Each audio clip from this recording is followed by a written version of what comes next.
Պարոն նախագահ, շուտով կլռանա 5 տարին, որ ձեր ղեկավարած քաղաքական ուժը Հայաստան խմբակցությունը ազգային ժողովում է, ինչպես կգնահատեք այս 5 տարվա աշխատանքը հաշվի առնելով, որ ԿՊ-ից բարբերաբար հայտարարում են, որ ընդդիմությունը իրենց համար նվեր է, եւ երկրորդ հարցը օրվա իշխանության հակաեկեղեցական հոգեվորականների դեմ այս արշավը երեք հասավ ԵԽԽՎ, ԱԳ նախարարը հայտարարեց, որ հոգեվորականները բռնի ուզում էին վերցնել իշխանությունը, ինչ վտանգներ եք տեսնում այս հայտարարություններում եւ ըստ ձեզ ինչու համար են արվում նման ամբիոններից։ Արտգործնախարարի հայտարարությունը ուղղակի անբարոյականություն էր։ Սենց լուրջ մեղադրել եկեղեցին, որ եկեղեցին փորձում է իշխանություն վերցնել, ուղղակի աբսուրդ է։ Իշխանությունն է արձակվել եկեղեցու վրա եւ տպավորությունը այնպեսին է, որ այդ կոպիտ ասած կապրեմոնտի տրամաբանության մեջ է մտցրել եկեղեցին, որ կարելի է մտնել, փոխել եւ ազնական օգտագործան ինչ որ բան ունենալ եկեղեցի։ Սա է նպատակը։ Ինչու է նաեւ նման կարգի արձագանքները որոշտեղ բավարար հակարված չի ստանում նաեւ Եվրոխորհրդարանում, Եվրոխորհրդում եւ Եվրոխորհրդում եւ Եվրոխորհրդարանում խնդրեմը ավելի շատ աշխարհակաղակական։ Նայեք,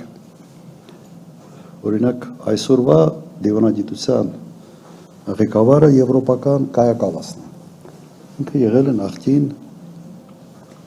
Էստոնիայի վարչապետ։ Հիշում եք, թե չեք հիշում, թե չգիտեք դա բան։ Ինքը եղել է Էստոնիայի վարչապետ։ Եվ վարչապետ եղած ժամանակ նայեք ինչ հայտարարություններ էր անում։ Կոնկրետ մեջբերում է, որ Ռուսաստանը պետք է մասնատել 3 մասի։ Ուսեն փոքր Էստոնիա 1 միլիոն բնակչությամբ։ Ռուսաստանի հարևանությամբ վարչապետը այդ երկրի հայտարարում է, որ Ռուսաստանը պետք է մասնատել 3 մասի։ Սենց ժամանակը երևի այդ Բժեզինսկուն գիրքն է կարդացել, այնտեղ ինչ որ նման գաղափարներ նա գրել է։ Դու լավ հարևան երկիր, փոքր երկիր։ Այդ մեծ այդ հսկայական երկրի ո՞նց է բաժանում 3 մասի։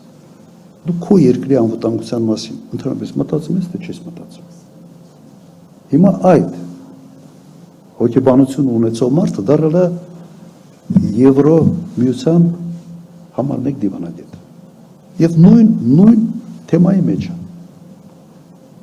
Ես ինչի համար եմ այս օրինակը բերում։ Որտեվ սա պրոբլեմ է արդեն դառել եւ բոլոր հայտարարությունները, որը գալիս են Եվրոմիից,